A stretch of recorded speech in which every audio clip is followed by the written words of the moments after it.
భగీరథుడు తపస్సు చేసి శివుడి నెత్తిన ఉన్న గంగను నేలకు దించాడని పురాణాలు చెబుతున్నాయి. అందుకు ఆయన వేల సంవత్సరాలు ఘోర తపస్సు చేశాడు. ఆయన అలా చేసింది తన పితృదేవతలకు పుణ్యగతులు కలగడం కోసం. కానీ ఎక్కడో విదేశాల్లో పుట్టి ఉద్యోగం కోసం మన దేశం వచ్చిన ఓ విదేశీయుడు ఇక్కడి జనం కోసం ఆనాటి భగీరథుడిలా తపించాడు. కరువు కాటకాలతో దుర్భర జీవితం గడుపుతున్న ప్రజల కోసం మరో భగీరథ ప్రయత్నమే చేశాడు. ఎక్కడో నాసిక్లో పుట్టి వేల కిలోమీటర్లు ప్రయాణించి నిరుపయోగంగా సముద్రంలో కలిసే గోదావరికి అడ్డుకట్ట వేసి బీడువారిన గోదావరి జిల్లాల్లో పచ్చదనం నింపాడు. కరువును తరిమి కరుసరాసులు నేటి తరానికి అందించిన ఆ అపర భగీరథుడే సర్ ఆర్థర్ కాటన్.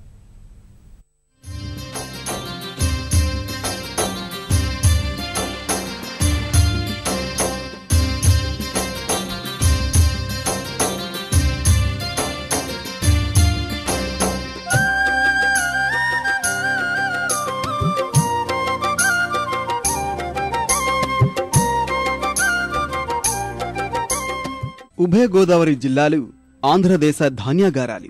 సుమారు 11 లక్షల ఎకరాలు సాగవుతూ అన్నపూర్ణగా పేరు తెచ్చుకున్న డెల్టా ఇది. ఇంతటి పేరున్న గోదావరి జిల్లాలు 1.5 శతాబ్దం క్రితం అతివృష్టి అనావృష్టితో అతలాకుతలమయ్యాయి. 1831 సంవత్సరంలో అప్పటి రాజమండ్రి జిల్లాలో వరుసగా 3 ఏళ్ల పాటు కరువుతో జనజీవనం దుర్భరంగా మారింది. అప్పటి బ్రిటిష్ ప్రభుత్వ ఆదాయానికి గండిపడింది. సమస్య తీవ్ర రూపం దాల్చడం వల్ల పరిష్కారం చూపాలని అప్పటి బ్రిటిష్ ప్రభుత్వం మిలిటరీ ఇంజనీర్గా ఉన్న సర్ ఆర్థర్ కాటన్ ను ఆదేశించింది. ఆయన ఆలోచన నుంచి పురుడు పోసుకున్న నిర్మాణమే ధవళేశ్వరం ఆనకట్ట.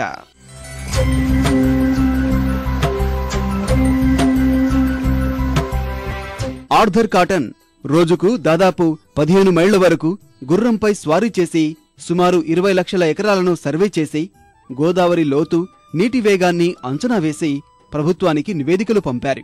ఆధునిక సాంకేతికత లేని ఆ రోజుల్లో కేవలం 8 నెలల వ్యవధిలోనే ఈ ప్రక్రియను పూర్తి చేశారు కాటన్. ఆనకట్ట నిర్మాణానికి 4,75,572 రూపాయలు, పంట కాలువల అభివృద్ధికి 14,000 రూపాయలు ప్రభుత్వం కేటాయించింది. కాటన్ 1847లో ఆనకట్ట నిర్మాణం ప్రారంభించి 5 ఏళ్లలో పూర్తి చేశారు. అతి తక్కువ వ్యయంతో నిర్మించిన రాతి కట్టడంగా ఈ నిర్మాణం గుర్తింపు పొందింది. కూడా ఈ ప్రజలు ఎంత సుభిక్షంగా ఉన్నారంటే ఆ మహానుభావుడు సుమారు 170 సంవత్సరాల క్రితం ఆయన దూరదృష్టి, ఆయన ప్రణాళికబద్ధంగా చేయడం వల్లే ఇవాళ ఇక్కడ ఈ 2 జిల్లాల ప్రజలు సుభిక్షంగా ఉన్నారు. ప్రత్యక్ష దైవం మనం ఎవరిని కూడా యేసుప్రభువుని కానీ అల్లాని కానీ ఈశ్వరుడు కానీ చూసేరగం, గ్రంథాల మీద ఆధారపడి ఉంటాం. కానీ ప్రత్యక్ష దైవం సర్ ఆర్థర్ కాటన్. అందుకే మేము ఈరోజు కూడా మా గ్రామాల్లో మా ఇళ్లలో మా తండ్రి మా తాతలు వాళ్ళ యొక్క ఫోటోలతో పాటు సమానంగా మేము పూజ చేసుకుంటాం. యంత్ర పరికరాలు, సిమెంటు, అధునాతన సాంకేతిక లేని నాటి రోజుల్లో శ్రామిక శక్తిని సమీకరించి ఇటుకలు, సున్నం కాల్చడం, బండరాళ్లను కొట్టి తరలించడం వంటి క్లిష్టమైన సమయంలో ఆయన ఆనకట్టును 5 ఏళ్లలో పూర్తి చేసి అపర భగీరథుడిగా ప్రజల హృదయాల్లో నిలిచాడు.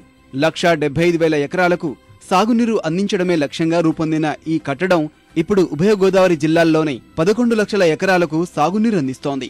ఆనకట్ట నిర్మాణ సమయంలో తూర్పు గోదావరి జిల్లాకు చెందిన వీనం వీరన్న అమూల్యమైన సేవలు అందించారు. ధవళేశ్వరం వద్ద ఉన్న కాటన్ మ్యూజియంలో నాడు ఉపయోగించిన పరికరాలన్నింటినీ భద్రపరిచారు.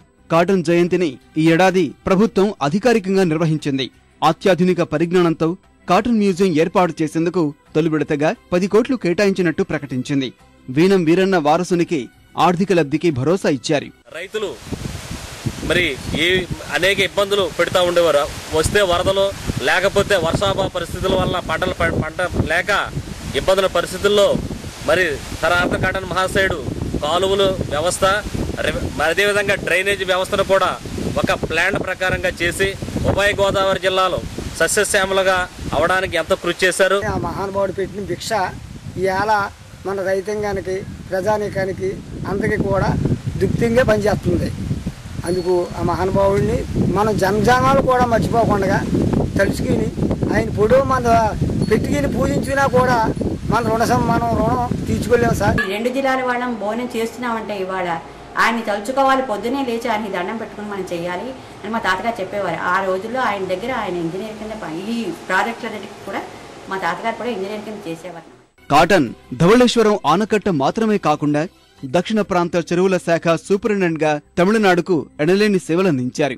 భారత్, శ్రీలంక మధ్యనున్న పంబన్ కనుమ లోతును సర్వే చేశారు. హిందూ మహాసముద్రం నుంచి బంగాళాఖాతానికి నేరుగా నౌకలు వచ్చేలా వీలు కల్పించారు.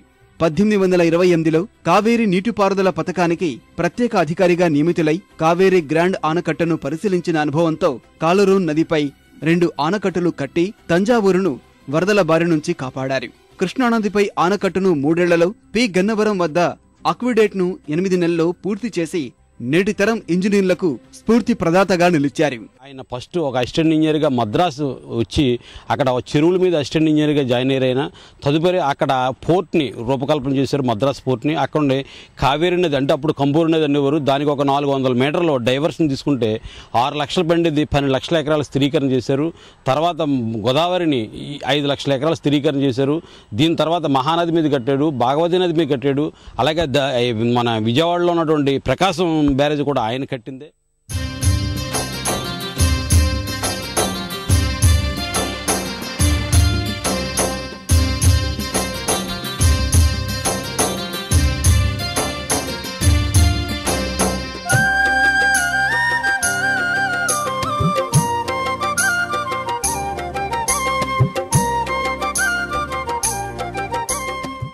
అనంత జలరాశికి అడ్డుకట్ట వేసి బీడుభూమిలోకి పారించిన నిత్య కృషీవలుడు అపర భగీరథుడు సరార్దన్ కాటన్ కరువు సీమకు అన్నపూర్ణగా ఖ్యాతినార్జించి పెట్టిన మహనీయుడు ఆయన జనంగుండెల్లో చిరంజీవిగా, చిరస్మరణీయుడిగా, చిరస్థాయిగా, పూజనీయుడిగా నిలిచాడు. కెమెరామెన్ సూర్యప్రకాష్తో సాయి ఈటీవీ న్యూస్ ధవళేశ్వరం.